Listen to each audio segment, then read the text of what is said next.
आज का हमारा थोड़ा समय का मनन के लिए आमोस का पुस्तक अध्याय 4 उसका 12वां कलम पढ़ेंगे। आमोस 4 का 12।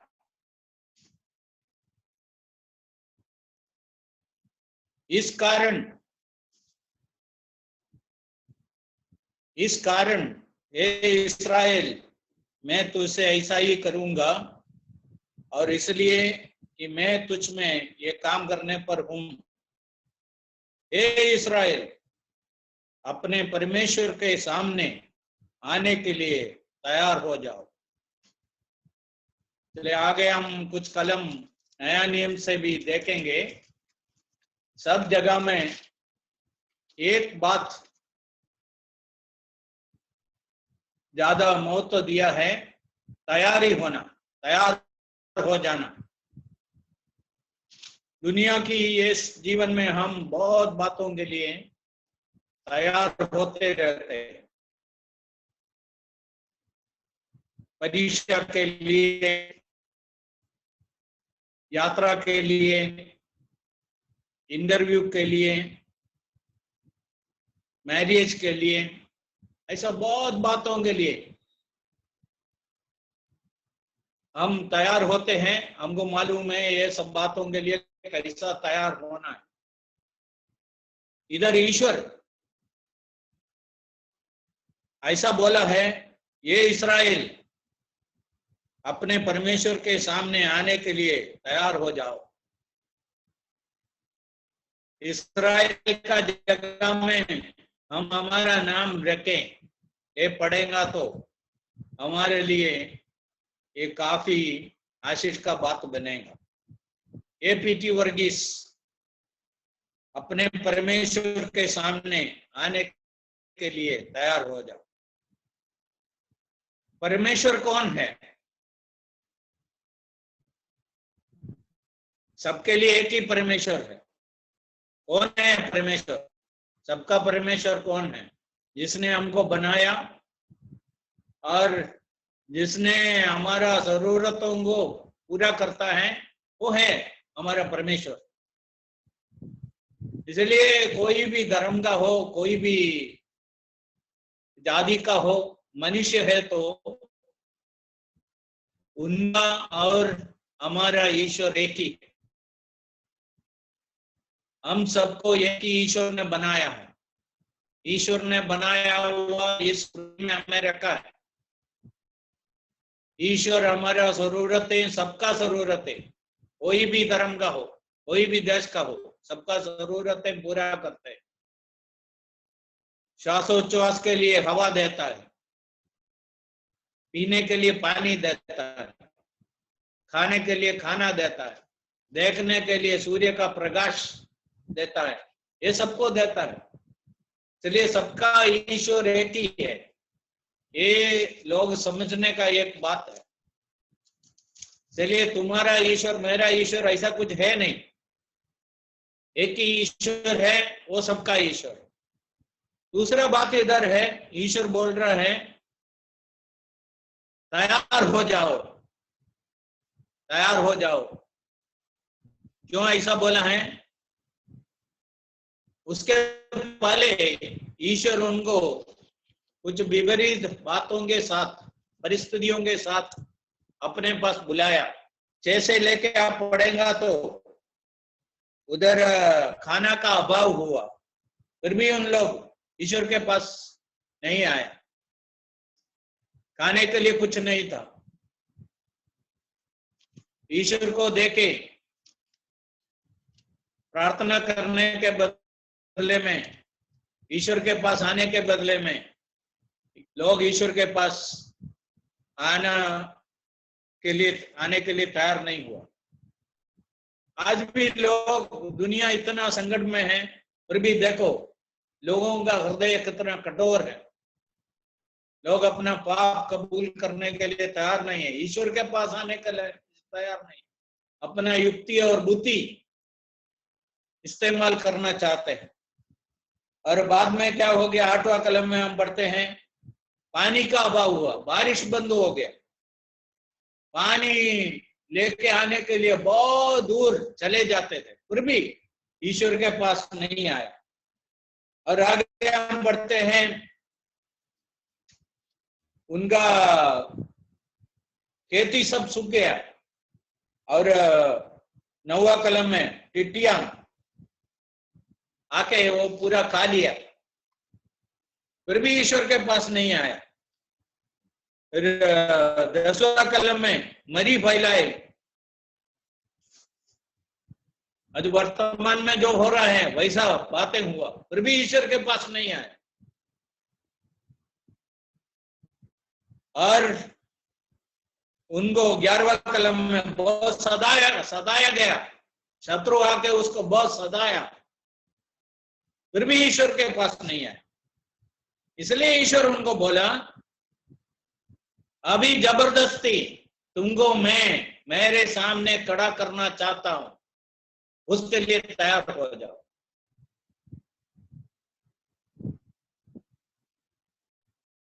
इसलिए ईश्वर के पास सब मनुष्यों को चाहे ना चाहे खड़ा होना पड़ेगा, ये बाइबल का सत्य है। हम इब्रानियों का पत्री 9:27 में ऐसे पढ़ते हैं, एक बार मरना उसके बाद न्याय होना सबके लिए ईश्वर नक्की करके रखा है, सबके लिए। यदि मरण के साथ सब कुछ खत्म होता है, आगे कुछ नहीं है, हमको जैसा चाहिए वैसा जी सकता है। इधर एक बात बाइबल हमें सिखाते हैं, मरण के साथ ये जीवन खत्म नहीं होता। अभी इधर ईश्वर बोला है, ईश्वर के पास तुमको जबरदस्ती खड़ा करेंगे, उसके लिए तुम तैयार हो जाओ। क्यों हमको ईश्वर के पास जाके खड़ा होना है? इस जीवन ईश्वर ने दिया है, हम हमको खुद इधर नहीं लेके आए। यदि इस जीवन हमारा योजना है, हमने बनाया है, हमारा प्लानिंग है, हम खुद हमको इधर लेके आया, फिर तो हमको ईश्वर के पास चले जाने का, खड़े होने का जरूरत नहीं है। और दूसरा बात, हम ईश्वर के प्रति में रहते हैं, ये सब ईश्वर का है, और जो कुछ इधर है वो सब ईश्वर का ही है। जो हवा हम श्वास के लिए फ्री लेते हैं वो ईश्वर का है, जो पानी है वो भी ईश्वर का है, जमीन से जो खाना मिलता है वो भी ईश्वर का है। इसलिए ये सब ईश्वर का सृष्टि है। हम हमारे जमीन में नहीं रहते, बोल सकते हैं ये हमारा है, फिर भी सच में ये हमारा नहीं है, ये ईश्वर का है। इसलिए ईश्वर हमको ये जीवन दिया, इस दुनिया में रखा, हम कभी भी ऐसा पूछा नहीं, सोचा नहीं हमें कौन इधर रखा है, क्यों इधर रखा है, पूछा नहीं, उनके तरफ हम कभी देखा नहीं। हम हमारे मर्जी के अनुसार जीवन बिताते हैं। हम सब अच्छी तरह समझते हैं, हम सब इस दुनिया में आने से पहले 9 महीना हमारे माँ के पेट में तैयार हुआ। वो तैयारी के बिना कोई इधर नहीं आया, नहीं आ सकता है।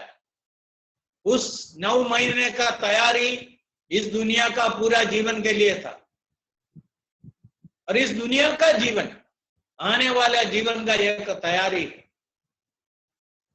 इसलिए हम चाहे ना चाहे हमको एक दिन ईश्वर के सामने खड़ा होना पड़ेगा। इसलिए ईश्वर कहता है, हे इस्राएल, अपने परमेश्वर के सामने आने के लिए तैयार हो जाओ। इसके साथ हम और कुछ कलम पढ़ेंगे। लूका का सुवार्ता 12:20।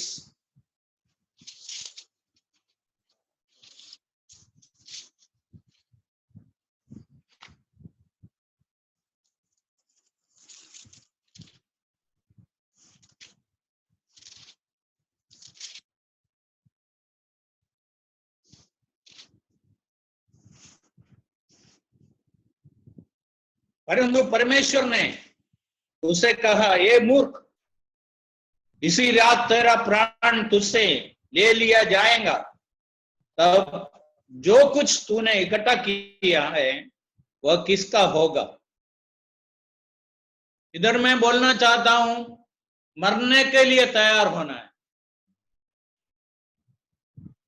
ये आदमी जीने का सब तैयारी किया है, बहुत अच्छी तरह खेती किया, बहुत उपज मिल गया, उपज को योग्य जगह में इकट्ठा करके रखा, उपज सब देख के बहुत आनंद हुआ, लंबा साल खाने के लिए बहुत कुछ है। प्रभु इसको एक बात स्मरण किया, यदि आज रात तुम्हारा जीवन को तुमसे निकाला, तुम कहां होगा। मरण के बाद के जीवन के बारे में यदि कोई सोचा नहीं है तो वो यीशु के पास कभी ना आएगा। और मैं मेरे जीवन के साथ जोड़ के बोलना चाहता हूं, 20 साल उम्र में मेरे जीवन में जो दुर्घटना हुआ, एक्सीडेंट हुआ, हॉस्पिटल में भर्ती हो गया, उधर एक आदमी आके मुझको 2 सवाल पूछा। सवाल ये था, यदि तुम उधर ही मर गया तुम कहां होता, यदि आज मर जाओगे तुम कहां होगा। उसने सुवार्ता मुझको समझाया, मरने के बाद क्या है, यदि मरण जीवन का अंत है, आगे कुछ नहीं है, ऐसा है तो हमको आराम से जी सकता है। यदि मरण के बाद जीवन है, मरण के बाद जीवन होगा नहीं होगा इसके बारे में कौन बता सकता है, कौन अधिकार के साथ बोल सकता है। 2 ही व्यक्ति बोल सकता है। ऐसा व्यक्ति बोल सकता है उसको सर्वज्ञान है, उसको सब कुछ मालूम। मनुष्यों में ऐसा कोई नहीं है, इसलिए मनुष्यों में से कोई ऐसा नहीं बोल सकते। और हमारा ईश्वर सर्वज्ञानी है, इसलिए ईश्वर का वचन में ईश्वर खुद बोला है, मरण के बाद जीवन है। दूसरा कौन बोल सकता है, यदि मरण के बाद कोई वापस दुनिया में आया, जिंदा होके आया, वे बोल सकता है मरण के बाद जीवन है। ऐसा एक ही व्यक्ति इतिहास में है, वो प्रभु यीशु है। इसलिए मरण के बाद जीवन है, क्योंकि बाइबल कहता है, ईश्वर कहता है। जब यीशु मसीह दुनिया में जब आया, लोगों को सिखाया, समझाया। लूका का सुवार्ता 16 अध्याय में धनवान और लाजर का बारे में सिखाने का जरूरत यही था। मरण के बाद जीवन है, उसके लिए अभी तैयार होना है। बाद में कोई कुछ भी नहीं कर सकता है, कोई आपको मदद नहीं कर सकता है। इधर से जाने के बाद आपका आत्मा का उद्धार के लिए, स्वर्ग में पहुंचने के लिए कुछ नहीं कर सकता है। पर आज वर्तमान में जब जिंदा है, यस, हमारा श्वासोच्छ्वास चालू है, हम सोच सकते हैं, समझ सकते हैं, उस समय हम प्रभु को स्वीकार करना है। मैं प्रभु को धन्यवाद देता हूं, जैसा उस व्यक्ति आके मुझको सवाल है वो पूछा और थोड़ा सुवार्ता समझाया और उसके बाद वो चला गया। और प्रभु का आत्मा मेरे साथ बात करना बंद नहीं किया। 10 दिनों के बाद, रात को 12 बजे के बाद, अकेला जब मैं था, प्रभु का आत्मा मेरे साथ बात करना चालू किया और उधर मैं पहली बार कबूल किया, मैं एक पापी हूं। और मैं प्रभु से उस दिन बोला, मैं मेरा पाप के साथ नाश में, नरक में जाना नहीं चाहता हूं, मैं बच जाना चाहता हूं। आज रात यदि मेरा जीवन का अंत है, मैं नाश से, नरक से बच जाना चाहता हूं, स्वर्ग में आना चाहता हूं। इसलिए मेरा पापों के बारे में मैं दुखित हूं। प्रभु आप मुझको बचाने के लिए दुनिया में आए, आपके हाथों में मेरा जीवन को मैं देना चाहता हूं। ये प्रार्थना मेरा जीवन को पूरा परिवर्तन कर दिया, बदल डाला। और आज तक, उस दिन से लेके आज तक, और एक आभारी हृदय के साथ कितना बड़ा उद्धार मुझको दिया है, उस उद्धार का महत्व समझते हुए दुनिया में जीने के लिए प्रभु मुझको कृपा दिया। ये मरने का तैयारी है। अभी रोमियों का पत्री 1:15,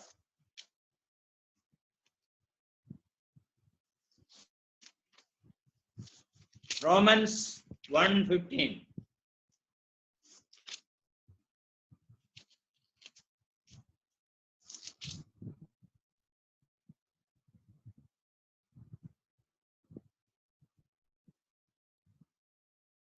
तो मैं तुम्हें भी जो रोम में रहते हो सुसमाचार सुनाने के लिए भरसक तैयार हूं। और इसका एक अच्छा अनुवाद ऐसा है, जितना मुझसे हो सकता है उतना सुवार्ता प्रचार करने के लिए मैं तैयार हूं। जितना मुझसे हो सकता है। तो देखो, ईश्वर हम सबको अलग अलग वरदानों दिया है, हमारा कैपेसिटी सब अलग अलग है, फिर भी जितना हमसे हो सकता है, जितना मुझसे हो सकता है, उतना हम सुवार्ता प्रचार करने के लिए तैयार होना। ये सुवार्ता प्रचार करने का अर्थ क्या है? सुवार्ता का अर्थ क्या है? यदि सुवार्ता आपको समझना है तो पहले दुर्वार्ता क्या है समझने का। बाइबल के अंदर दोनों है, सुवार्ता भी है, दुर्वार्ता भी है। हम जो आमोस में जो पढ़ा है वो दुर्वार्ता है। धर्मी ईश्वर, पवित्र ईश्वर पापी मनुष्य को न्याय करेगा, यह है दुर्वार्ता है। हर एक पापी जन के लिए बाइबल में लिखा है, एक दिन जीवित पवित्र न्यायी धर्मी ईश्वर के सामने एक मनुष्य को खड़ा होना पड़ेगा, जीवन का हिसाब देना पड़ेगा।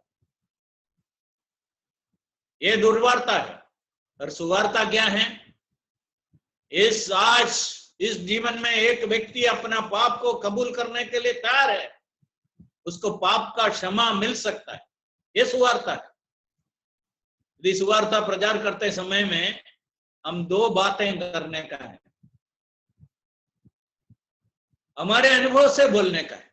और बोलते समय में क्या बोलना है? हम क्यों यीशु मसीह को स्वीकार किए, हम कैसा यीशु मसीह को स्वीकार किया, बस इतना ही बोलने का है। हम क्यों यीशु को स्वीकार किया?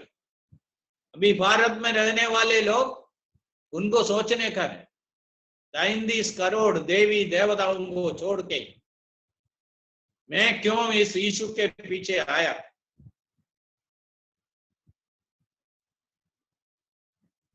मैं यीशु के पीछे आने का उद्देश्य क्या है, फिर कैसा आया? जैसा हम एक छोटा प्रार्थना करके प्रभु को अपने हृदय में स्वीकार किया, वैसा स्वीकार करने का। ये बोलने के लिए हम सब तैयार होना है।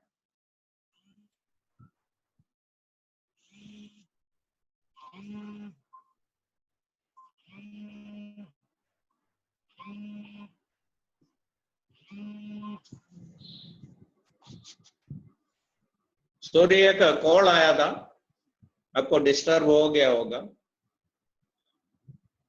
ठीक है।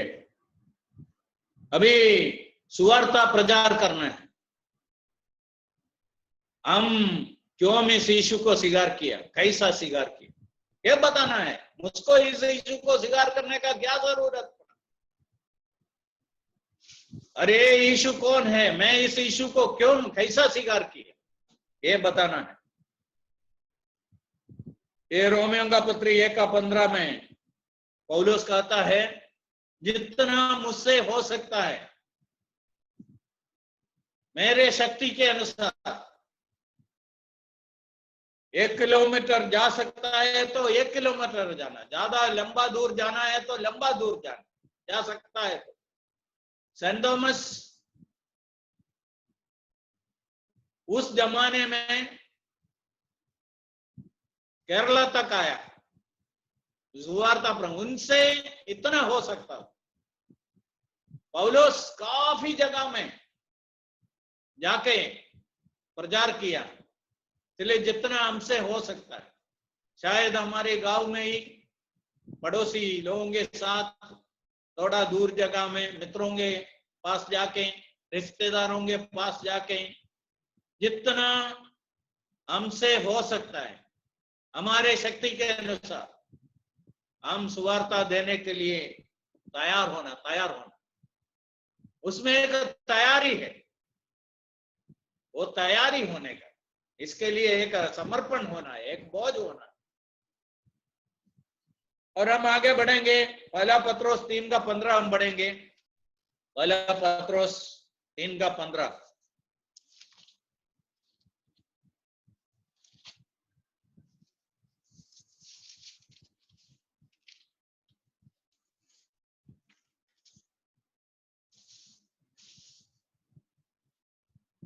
उसका दूसरा भाग उधर लिखा है, और जो कोई तुमसे तुम्हारे आशा के विषय में कुछ पूछे तो उसे उत्तर देने के लिए सर्वदा तैयार रहो। यदि कोई तुमसे तुम्हारे आशा के विषय में कुछ पूछे तो उसे उत्तर देने के लिए सर्वदा तैयार रहो। लोग हमको पूछेंगे, आपका धर्म के अंदर मरण के बाद का जीवन के बारे में क्या कहता है? हमको सुवार्ता देने का एक अच्छा मौका है। उस समय ऐसा मत बोलना है, हमको इतना जानकारी नहीं है, हमारा पास्टर को पूछना पड़ेगा। इधर है ना, हमारे इधर नजदीक में एक मरण हुआ और मैं भी उधर गया। मैं पहली बार उस घर में गया और काफी लोग उधर बैठे थे और कुछ लोग बाइबल से कुछ पढ़ना चाहता था, इसलिए एक दूसरे को पूछ रहा था, अभी कहां से पढ़ेंगे? ये मर्तमा वाले हैं, एक दूसरे को ऐसा पूछ रहा था, हम कहां से पढ़ेंगे? और उनमें से एक आदमी मुझको पहचान लिया, फिर ये लोग मेरे पास आया, हमको कुछ बताइए, दिखाइए कहां से पढ़ने का है। यदि आपको ऐसा पूछा है तो आप क्या करेंगे?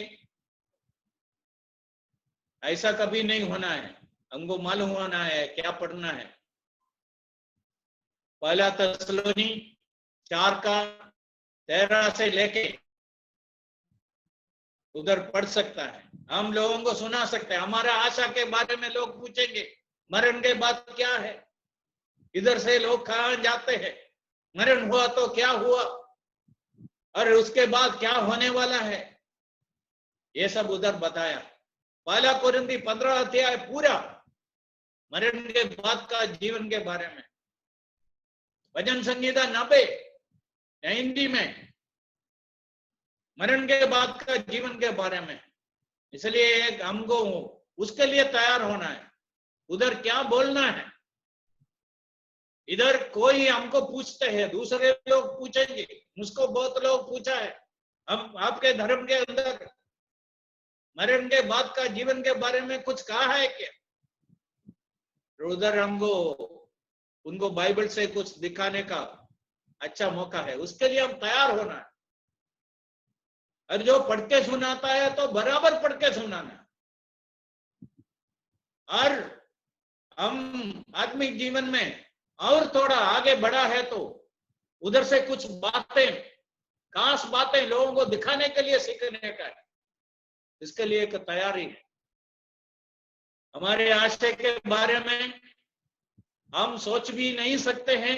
ऐसा समय में लोग हमको पूछेंगे मरण के बाद क्या है, लोग इधर से कहां जाते हैं, आगे कुछ जीवन है क्या, मरण के साथ सब कुछ खत्म होता है क्या?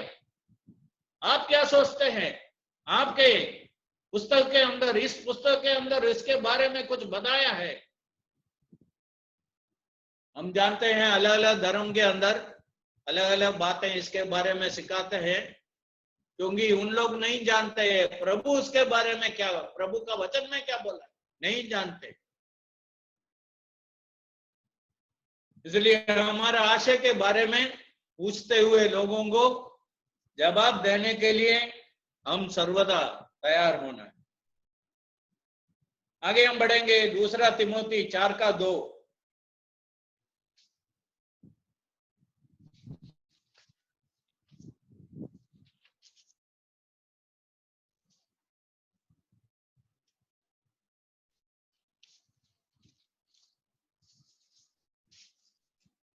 तू वचन का प्रचार कर, समय और असमय तैयार रह। वचन का प्रचार कर, समय और असमय तैयार रह। देखो, अनुकूल परिस्थिति में आत्मिक दिखाना आसानी है। जब परिस्थिति बदलते हैं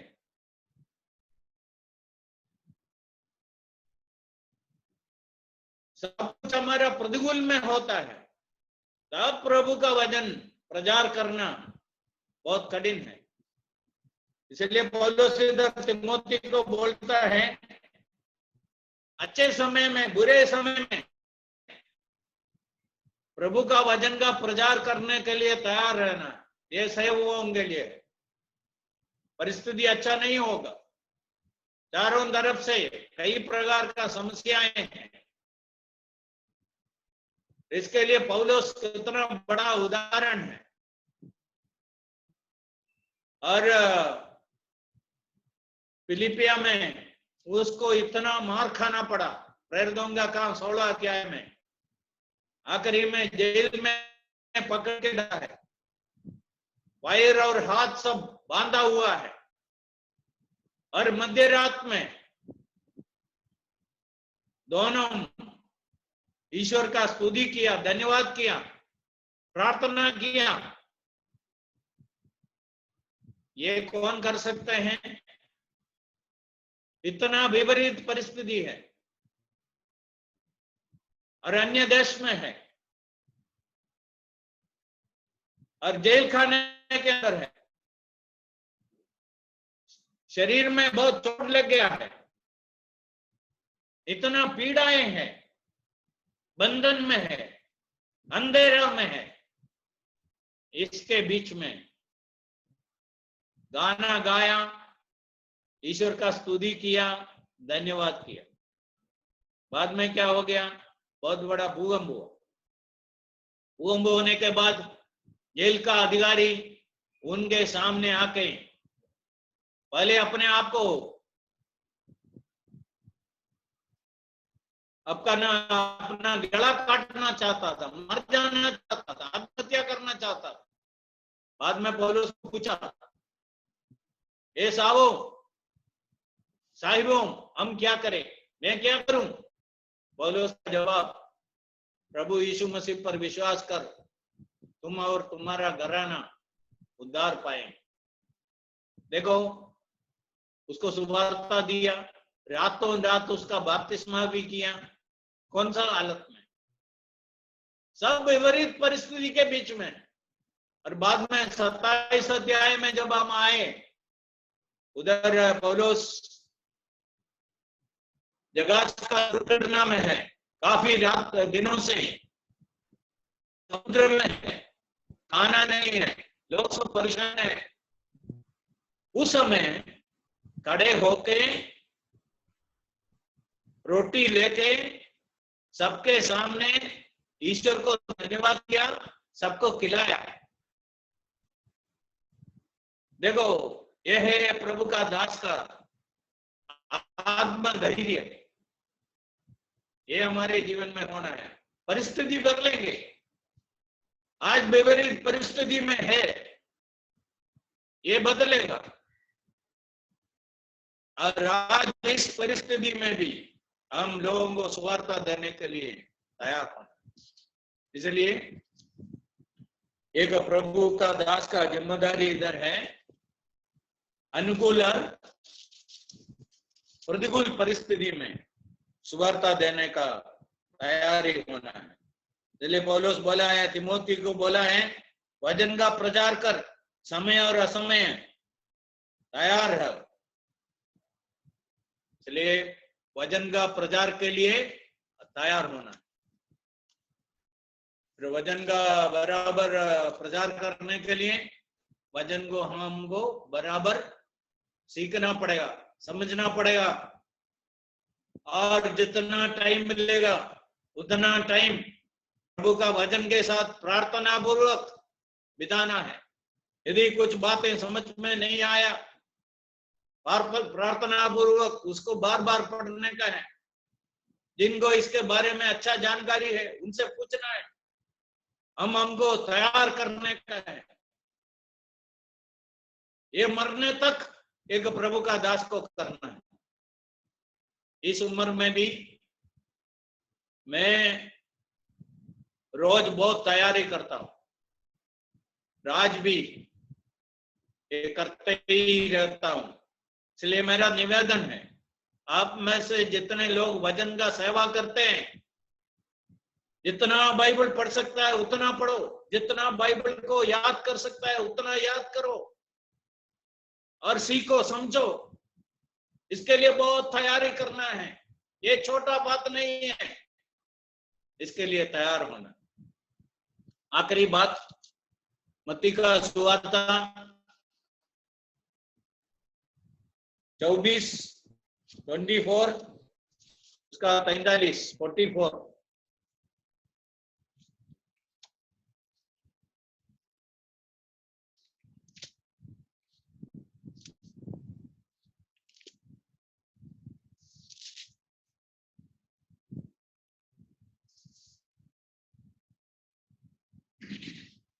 इसलिए तुम भी तैयार रहो, क्योंकि जिस घड़ी के विषय में तुम सोचते भी नहीं हो, उस घड़ी मनुष्य का पुत्र आ जाएगा। तैयार रहो प्रभु का आगमन के लिए। 2000 साल से लोग प्रचार करते ही रहते हैं, प्रभु आने वाला है, आने वाला है। कभी कभी हमको लगता है देरी हो रहा है, फिर एक बात पक्का है, आने वाला आएगा, वो आएगा एक दिन। 4000 लोग, 4000 सालों दुनिया इंतजार किया यीशु मसीह का पहला आगमन के लिए। 2000 साल से लोग ऐसा प्रार्थना के साथ यीशु मसीह का इंतजार कर रहा है, तुम्हारा राज्य आए, और एक दिन ये पूरा होने वाला है। इधर विश्वासी लोग उसके लिए तैयार होना है, स्वर्ग जाने का तैयारी और स्वर्ग जाने वालों का तैयारी, दोनों।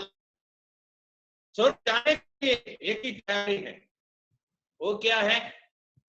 यीशु मसीह का आमंत्रण को स्वीकार करना, और ऐसे उसका आमंत्रण को स्वीकार किया, हाँ बोल दिया, उन लोगों को बहुत तैयारी करना है। स्वर्ग जाने का तैयारी, जाने वाला है इसलिए तैयारी कर रहा है। 3-4 साल पहले केरला में एक शादी था, मेरा एक मित्र का बेटा का शादी था, उसमें हमको बुलाया इतना ही, हम दोनों को आने जाने के लिए प्लेन का टिकट भेजा, और उधर होटल हमारे लिए बुक किया। ये सब उनकी साइड से हमको आमंत्रण मिला, और टिकट भी भेज दिया। ये नहीं हुआ तो हम तो उस में आ नहीं सकता है। बाद में उसके लिए हम क्या किया,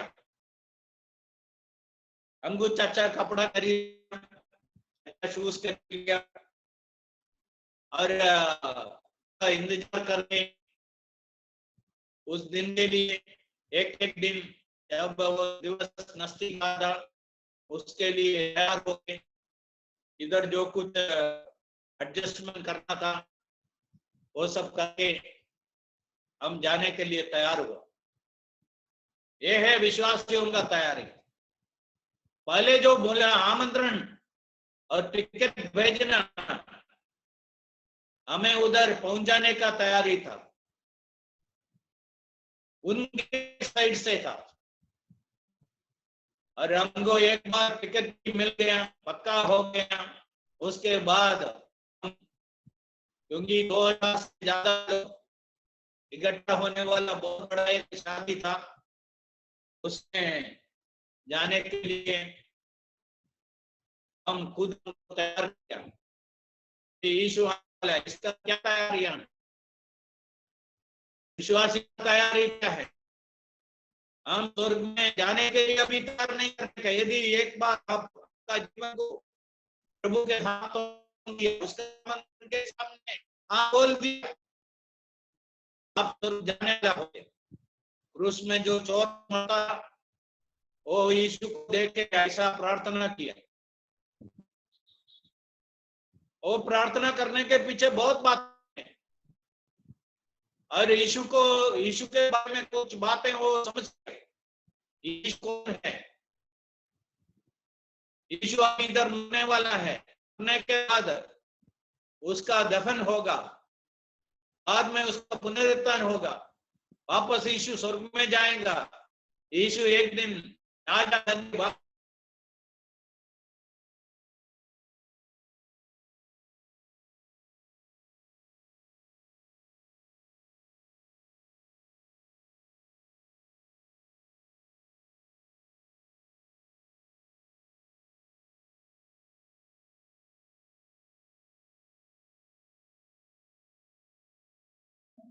Uncle, we can't hear you. Your mic is off. Uncle, your mic is off. Please unmute. Okay okay, अभी चालू हो गया? हाँ हो गया, चालू हो गया। Okay, thank you.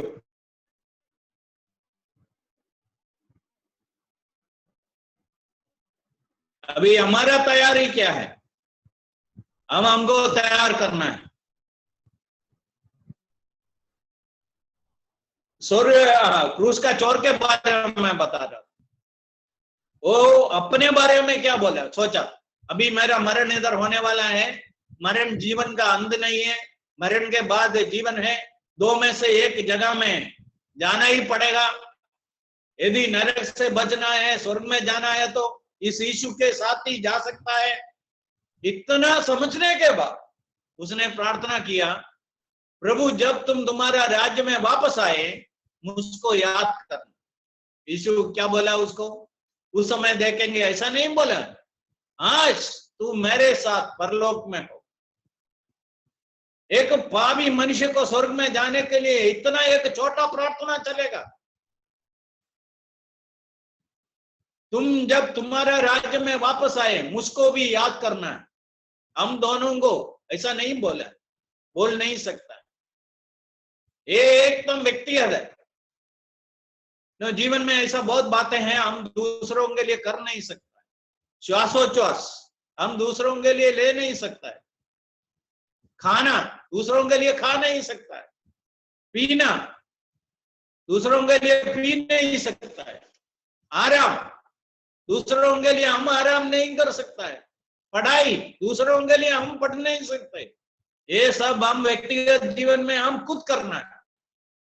इसी प्रकार ये चोर भी ऐसा ही किया, अपने लिए प्रार्थना किया। बाजू में उस साइड में दूसरा एक उसके जैसा एक आदमी, शायद उसका एक दोस्त उनके जैसा ही है, उनके लिए प्रार्थना नहीं कर सकता, ले अपने लिए प्रार्थना किया। प्रभु उसको तुरंत वायदा दिया, आज तू आज तुम मेरे साथ परदेश में होगा, परलोक में होगा। ये वायदा यीशु हर एक विश्वास करने वाले को देता है, ये स्वर्ग में जाने के लिए। फिर स्वर्ग में जाने वाला यीशु को स्वीकार करने के बाद हम प्रार्थना करते हैं, बाइबल पढ़ते हैं, ऐसा मीटिंग में अटेंड करते हैं, प्रभु का वचन सुनते हैं, सुवार्ता देते हैं, प्रभु का सेवा में पैसा देते हैं। ये सब स्वर्ग में जाने के लिए नहीं, जाने वालों के लिए। ये जाने वाला करते हैं, हम स्वर्ग में जाने वाला है इसलिए करते हैं। मैं विश्वास करता हूं आपको ये दोनों का फर्क समझ में आया। इसलिए हम सोचता नहीं है उस घड़ी में, ऐसा समय में यीशु आने वाला है। 44 में, मत्ती 24 का 44 में हमने ऐसा पढ़ा, इसलिए तुम भी तैयार रहो, क्योंकि जिस घड़ी के विषय में तुम सोचते भी नहीं हो, उसी घड़ी मनुष्य का पुत्र आ जाए। यीशु का आगमन बहुत शीघ्र होने वाला है। आज होगा हमको मालूम नहीं है, कल सुबह हम दुनिया में ऐसा होगा हमको मालूम नहीं है। एक दिन ऐसा हो जाएंगे, दुनिया से करोड़ों लोग एक क्षण के अंदर इधर से गायब हो जाएंगे।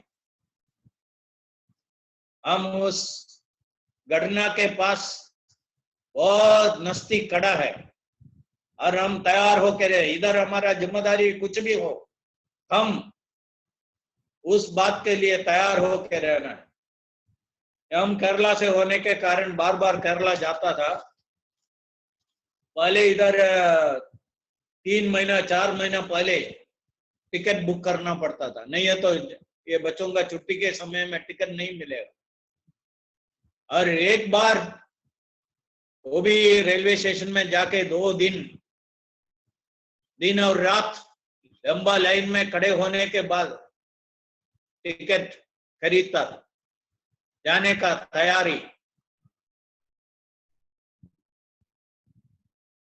हम कोई हमको पूछेगा तो हम बोलेंगे ये तारीख को हम आने वाला है, टिकट मिल गया, बहुत खुश है।